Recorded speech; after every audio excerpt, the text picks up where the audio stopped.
Assalamualaikum warahmatullahi wabarakatuh. Bapak Ibu Guru CDP hebat, salam sejahtera untuk kita semua.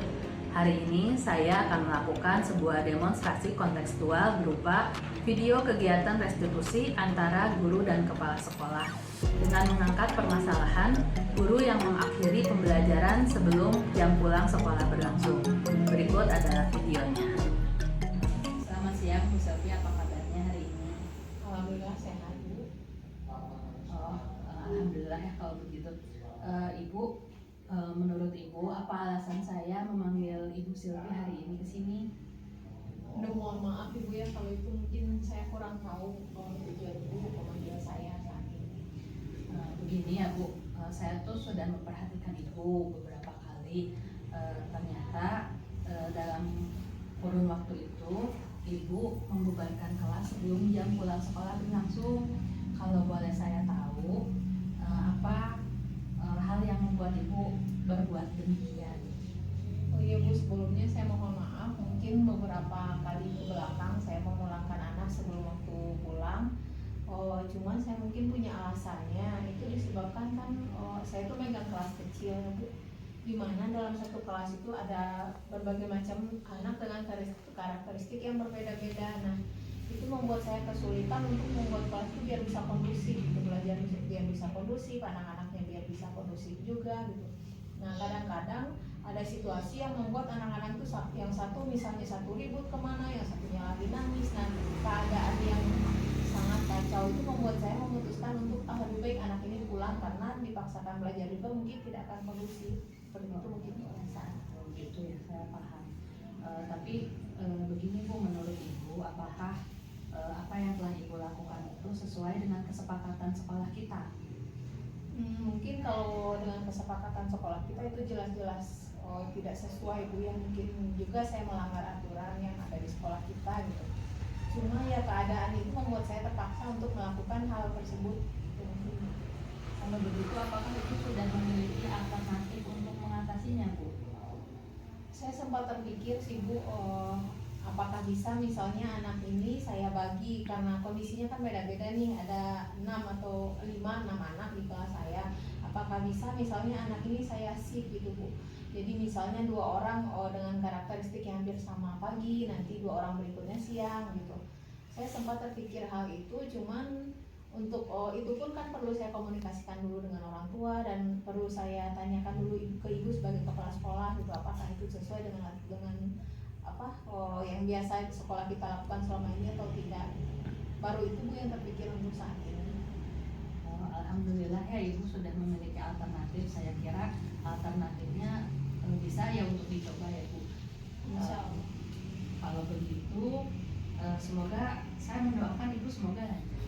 Kalau boleh saya tahu kapan rencana Ibu mau merealisasikannya? Mungkin untuk saat ini saya informasikan dulu ke orang tua dan semoga orang tua mendukung ya kan, ini juga tujuannya untuk kebaikan anak-anak. Setelah itu, setelah orang tua menyetujui, saya akan mengkomunikasikannya lagi kepada Ibu dan insya Allah kalau bisa akhir bulan ini selesai dan bulan depan udah bisa saya laksanakan. Iya Ibu, terima kasih kalau begitu ya Bu. Saya tunggu kabar baiknya ya Bu. Iya Bu, sama-sama. Terima kasih Bu Dewi. Saya pamit. Sama-sama. Assalamualaikum. Waalaikumsalam Pak Agus, silakan masuk. Terima kasih Bu.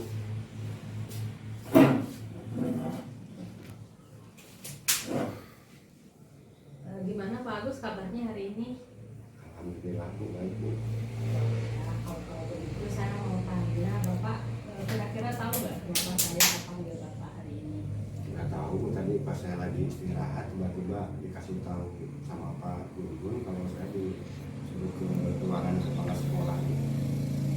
Jadi gini ya Pak, saya dengar kemarin-kemarin bahwa beberapa orang tua berpendapat, lalu juga guru kemarin sempat memberitahu saya, katanya Bapak sempat melakukan kegiatan yang memang kurang berkenan gitu di pandangan kami semua, yaitu dengan merokok di sekitar lingkungan sekolah.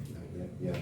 Nah, kalau boleh saya tahu, kira-kira menurut Bapak itu seperti apa ya? Alasannya gitu Pak. juga Bu, mungkin dengan bisa melakukan itu mungkin saya tidak langsung memberi contoh ke anak-anak Bu. Itu. Cuman ya kalau dari saya pribadi ya saya punya alasan tersendiri Bu. Mungkin ya pada saat kejadian itu ya saya lagi pusing Bu dengan keadaan di rumah Bu. Ya mungkin ya walaupun memang tidak baik ya masalah di rumah dibawa ke sekolah, tapi ya kenyataannya pada saat kejadian ya memang saya di rumah emang lagi banyak masalah, terus dibawa ke tempat kerja itu Bu, alasan saya Bu. Oh baik, kalau gitu saya ikut prihatin ya Pak, kalau misalnya Bapak ada hal yang memang di rumah mengganggu pikiran Bapak, tapi mungkin saya menggunakan kembali kesepakatan di sekolah kita ya Pak ya. Tadi alhamdulillah Bapak juga sudah merefleksikan bahwa hal tersebut memang kurang baik. Nah kalau begitu Pak, kira-kira kedepannya solusinya supaya hal ini tidak terjadi kembali, Bapak punya ide apa? Ya saya tidak akan melakukan kegiatan itu yang sudah ya, kesepakatan yang sudah kita sepakati dan memang sudah ada aturannya itu. Ya kegiatan itu saya lakukan di lingkungan sekolah, terutama pada saat ada anak-anak Bu.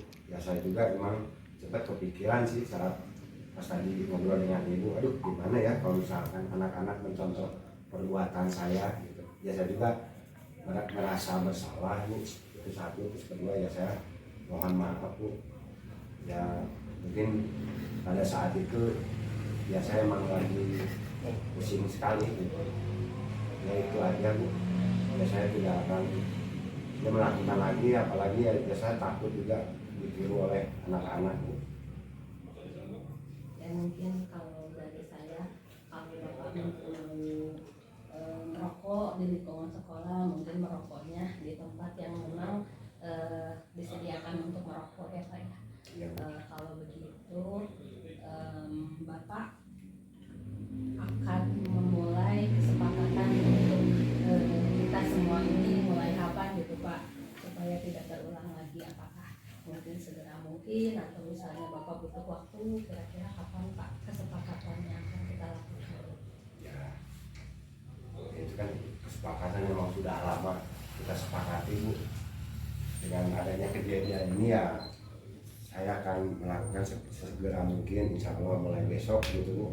Saya akan melakukan dan mungkin mohon kepada teman-teman untuk mengingatkan kembali apabila memang nanti kedepannya terjadi lagi gitu. Ya saya juga berharap perbuatan saya tidak dicontoh oleh anak-anak yang anak peserta didik kita. Itu Bu, secepatnya insya Allah besok Bu. Alhamdulillah ya Pak Agus ya, kita sudah menyepakati dan kita sudah menemukan solusi baiknya seperti apa, dan Bapak juga sudah memberitahu saya kapan kira-kira kesepakatan itu akan dimulai. Mudah-mudahan semuanya lancar dan mudah-mudahan kami bisa selalu mengingatkan satu sama lain. Bapak, terima kasih ya Pak Agus. Nanti saya kembali, ditinggal saya kelas lagi. Atur nuhun. Assalamualaikum Bu. Waalaikumsalam. Assalamualaikum warahmatullahi wabarakatuh. Kesan dan perasaan saya setelah tadi dilaksanakan restitusi oleh Ibu Dewi adalah bahwa saya sebagai seorang guru yang sebutlah melakukan sebuah pelanggaran atau sebuah kesalahan terhadap proses pembelajaran atau terhadap suatu aturan yang sudah ada di sekolah kami, merasakan bahwa saat saya melakukan sebuah kesalahan ternyata tidak serta-merta saya disalahkan, saya dihujatlah, mungkin katakan bahwa kamu melakukan kesalahan, bahwa kamu harus seperti ini gitu. Akan tetapi saya merasakan bahwa ternyata saat saya berbuat salah sekalipun, saya tetap bisa tampil menjadi seseorang yang percaya diri, seseorang yang dihargai, sehingga itu menimbulkan inisiatif serta pikiran positif bagi saya untuk mencari solusi dari permasalahan-permasalahan yang saya hadapi di sekolah. Nah, melalui restitusi ini juga saya menjadi seseorang yang bisa tampil dengan percaya diri untuk kedepannya mungkin bisa memikirkan solusi apabila saya menghadapi suatu permasalahan. Saya bisa berpikir positif, saya bisa merencanakan sesuatu yang dapat memperbaiki keadaan atau memperbaiki kesalahan yang terjadi. Mungkin itu saja. Terima kasih. Assalamualaikum warahmatullahi wabarakatuh. Berdasarkan video moderasi yang telah dilakukan, kita dapat mengidentifikasi bahwa langkah restitusi memiliki 3 langkah, yaitu menstabilkan identitas, memvalidasi tindakan yang salah, dan menanyakan keyakinan di mana keyakinan itu muncul berdasarkan motif intrinsik untuk memperbaiki suatu masalah. Oleh karena itu, restitusi dapat dimaknai sebagai salah satu upaya dalam melakukan refleksi berdasarkan motivasi intrinsik dari tindakan yang salah dengan menerapkan cipta kondisi disiplin positif yang berimplikasi pada pengembangan budaya positif. Demikian video dari saya, sampai jumpa di demonstrasi kontekstual berikutnya. Terima kasih.